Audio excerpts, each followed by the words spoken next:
the second goal really is a killer for them, and the timing of it as well. It comes just after the half-hour mark, and how relatively simple it was for Liverpool to score. And we'll touch upon Gakpo later because as an overall conversation. But Salah finds another way to score a goal. Really, it's just like touch, bang, see you later, 2-0, and that's pretty much game over at that point. Yeah, it is. And we talked already about the low block. I think it's absolutely insane that a team that played a low block allowed Mo Salah, of all people, to have as much space as he did inside the penalty area, that deep into the penalty area. He's able to take a touch. Yeah. I thought it was bonkers in the second half, just quickly, where Liverpool have such comfortable possession, and Van Dijk is the deepest player, but he's about 30 yards out from the Ipswich goal. I've never seen a block as low as that. But it was really nice because you kind of think maybe Salah isn't anticipating it, but the player of the year, he'd always anticipate a chance coming in, and it's over Szoboszlai. It's a really nice touch, and before Walton's even had a chance to set himself, he just lashed it into the roof of the net. Emphatic finish, and it reminded me a little bit of going back many years, the late goal against Spurs that we all thought had won it back in his debut season, but just the nature, the confidence of him, and it was a big moment in a way, because I jokingly said he's on a drought, but he's a couple of games without a goal. That will have annoyed him, especially considering he didn't really have opportunities against Brentford. Had that big one at the end against Forest that was blocked on the line. So Salah back on the score sheet and just continuing to break all sorts of records. He must have thought it was his birthday when that ball just came over and he's standing there on his own, just uses his thigh to control it and lash it in. I mean, but even the lashing it in wasn't easy from that angle. But he did it with so much confidence. I thought, like, with the celebration as well, I even thought like he was like, yes, I'm back on the score sheet, because it wasn't like he was quite animated. It's been 20. Really. He obviously scored the Champions League. It's been 20 days since he scored in the Premier League, and for Mo Salah, his head's probably gone. It was Man United in that 2-2 draw, last league game he scored, and so you are right. I wondered if it was there. What the goal did, John, it's interesting talking points. It took Mohamed Salah now above Thierry Henry in the Premier League's all-time top scorers. So Mohamed Salah, 176 Premier League goals. Thierry Henry, of course, 175. He's one behind Frank Lampard. He is 8th behind Sergio Aguero in 5th. He is 11 behind Andy Cole in 4th on that list. All you would think are more than achievable lows in this season. If he stays longer, I'm sure he's certainly got Wayne Rooney and potentially Harry Kane in his sights as well, depending again on the contract situation, which we know as it stands, unfortunately isn't resolved, which is an issue in itself.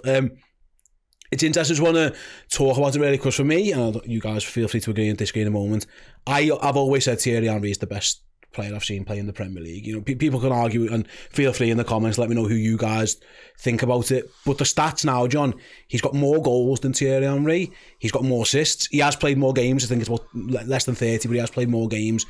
Obviously, Thierry Henry won 2 Premier League titles. Mo Salah's won 1. Hopefully, he makes that 2. Champions League, though. Won a Champions League with Liverpool. Obviously, Thierry Henry won his when he went to Barcelona. In terms of the Premier League standings, John, like, to be even compared to that guy just shows what a player Mo Salah is, because Henry's he's always been the gold standard. The thing about Mo Salah is, I think if you start talking about the best players you've seen in the Premiership, he doesn't immediately come to mind. You think Suarez, obviously brilliant, Ronaldo, Thierry Henry, Bergkamp. You think about all, Alan Shearer, and then you look at his Mo's stats and you think, my God, this guy is absolutely brilliant. He's way up there. But there's something about him which it doesn't stand out for some reason. And I don't know what it is, but it's strange. But I mean, he's going to break every record going. Sometimes it can be nostalgia as well, because I say the same about Andy Cole. Like, people don't, he's got great goals. He's got 187 Premier League goals. He can clearly play. Sometimes Sergio Aguero gets lost in the mix as well a little bit, and you are right, and Salah's in that regard, Chris. But like, if Liverpool win the Premier League this year, and again, nothing's confirmed yet, I think the stats are obviously in the bookies have them as heavy favourites, and rightly so, given the position they find themselves in. All of a sudden, I think it isn't a wild conversation. And when Liverpool signed Mo Salah all those years ago, if you said by the time he leaves, people are going to be rightly comparing him and having genuine football debates of him versus Thierry Henry, I mean, it'll go down as one of the greatest signings of all time. I mean, I might put you both on the spot here, but if we're naming our all-time Premier League 11 right now, Salah making that right wing spot for you guys? He has to. Yeah. So that answers that question for me. I mean, I think you'd put Henry maybe towards more the left wing or up front itself, but maybe I'm showing my age here. I don't have the honour of seeing Henry in his prime at Arsenal, or at least remembering it that much. That's not showing your age. That's bragging about your age. sorry, guys. Well, I've seen them all. That obviously, the one against United where he just dinks up for himself and turns from outside the penalty area into the top corner. That's one of the all-time great Premier League goals for me, and I think, I remember him at Barca, of course, and everything. I think he's one of the sportsmen that, if I ever met, I would be in awe of Thierry Henry, because however people talk about him, what he's achieved in the game, just that suaveness he's got, to be honest with you. But no, I do think there are many genuine reasons to put Salah in the Henry conversation, if not ahead of it. It's interesting, John, because Kurt has kind of got himself in a little bit of trouble the week, and it was like, they were talking about Hazard and Salah. He goes like, Hazard might have been the better footballer, but who do you want in your team? Mo Salah. And you can kind of maybe have the same conversation here, because, and again, maybe I'm looking back rose-tinted glasses, I just remember Thierry Henry being like this graceful player. He just made everything look easy. He had a little bit of gnarl to him, scored big goals in big moments, often against us as well, unfortunately. But actually, your job as a forward is to score goals and create goals, and now Mo Salah's done both of those more times than him. I remember Henry when he was a winger, and he missed more chances than he could, shake a stick at. And there's our Mo on the right wing scoring for fun. I think I go back to it. I think if you go outside Liverpool and say to people who are the best players in the Premiership, probably no one would mention Mo Salah. There's something about him which, he's a bit ghost-like. He doesn't get in the frame. When people will talk about Henry and tell you everything about him and the lovely way he would glide over the pitch and the pace of him and the skill, and then they say, what about Mo Salah? Oh yeah, he scored a lot of goals, didn't he? But he hasn't got that presence somehow. Strange. Yeah, I wonder, because I was only relatively young at the time of the Thierry Henry stuff, but I was like going through school. I think at the time, like, he was the one. Like, there was lads on the Astro every week pulling the socks over the knees like Thierry Henry, and all of a sudden it became cool that you could wear long sleeves and gloves without getting insulted for it, because the best player in the league was doing it, and he was one of the best players in the world at the time. Maybe it'll take Mo Salah not being in anymore, or maybe when he's retired or when he's playing abroad or whatever. Chris, people look back and go, we probably didn't appreciate it, because John's kind of right. He even now, who's I saw the other day, like, conversation like, who's the best player of the modern era Premier League? And straight away, I think everyone on that panel that I watched on TV was like Kevin De Bruyne, and I was like, I get it, because Kevin De Bruyne has won loads of titles and he's fabulous as well. But there wasn't even a second thought of, it might be Mo Salah. Like, he constantly scores goals. Since he's arrived at Liverpool, he scored 2 of his goals to Chelsea. He's gone 32, 22, 19, 22, 23, 19, 18. He's already on 19 now. Like, as consistency goes, they're just goals, yeah. It's incredible. The one for me, and this is a lot more recent, I remember having a discussion with my mates couple of years back, and they were saying if you could sell one leave, Mane or Salah, I was always kind of leaning towards Salah, just because I saw Mane is so important for so many parts, like starting the press, scoring goals, massive moments. But look, it was so sad when Mane left, and he is a Liverpool legend in his own right. But Salah has almost kind of stepped out of the shadow a little bit, because it was the two of them. But Salah's just gone on to another level now. And I'll always remember Gary Neville saying about Ronaldo and Rooney, and how Ronaldo, they were like that, but then Ronaldo said, I want to go like that.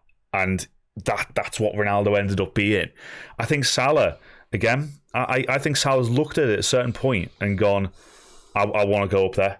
And I think that's why, for me, again, in terms of the players I've watched in my lifetime, I get what Curtis Jones meant about Hazard, because I've seen him live, and the ball was glued to his foot on so many occasions. But what Salah does, I haven't seen another player do. It's interesting as well because Henry, he gets that 20 assists, 20 goal season, which is why they consider one of the great Premier League seasons. You know, he's a Ballon d'Or runner-up. This is not, there's like no slight on him. There's a chance, John, that this season Salah can do the 2020 as well. He's on, as it stands this year now, he's on 19 Premier League goals. I mean, all being well with injury, he'll get to 20 probably in the next game, you'd hope, against Bournemouth. He's only 7 assists away in the league as well. Liverpool have got what? 15 games. 16 games left to go. It feels like that type of, I don't know the word, this unparalleled season, that's well within his grasp. You know, Mo Salah's highest scoring league season is 32 goals. Thierry Henry got 30 once. Like the stats are there, and again, let us know in the comments your thoughts. What would you do? But like, I think it is a genuine conversation now, and that's just incredible, really. Yeah, it is. He's phenomenal. That's why I've always said, don't get rid of him ever, because you can't replace him. The thing was about that 32-goal season as well, no pens. I don't know how many pens Henry scored maybe in that 30 season, but the first few seasons when Salah wasn't on pens. James Milner, wasn't it, for a while? Yeah. And I'm not taking anything away from Salah since he's been on pens. Yeah. But just incredible. Well, like that also says something about Mo, that he decided, if Harry Kane can boost his goals by scoring penalties, I'm going to do the same, because he wanted to be top goal scorer. He wanted the golden boot. Yeah. You know, he's so ambitious. You know, he's driven. He's having, and going, tying it back to the game, John, he's having again, by the way, it's 16 games left for Liverpool, should clarify, they played 22.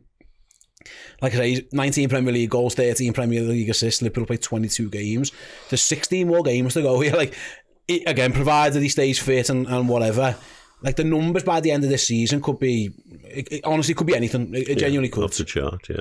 He's on a different level, and the way he takes the goal, Chris, to tie back to the Ipswich game as well, it's killer instinct. It's like touch banks you later. Yeah. Before you even know it, you're like, how's he scored that? Like when it goes down and he takes a touch, that's when you're thinking, oh my God, that's really difficult. Maybe he should have took the first time volley, but because he just knows what he's doing, it's like you said, falls out the sky and he's in dreamland thinking, oh my God, I've got all this space, I'm going to just do this.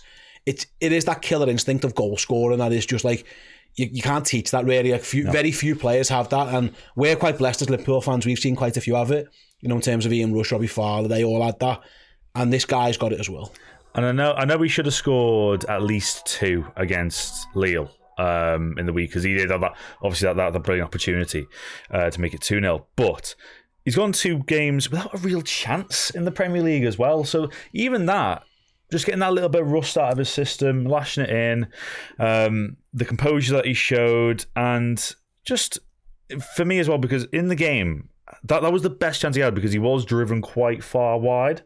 And I do think in the last few games as well, he has been a bit wider than he had been previously this season. But I just really do hope that he pushes on, because it's a really, really big month now, and he'll want those records.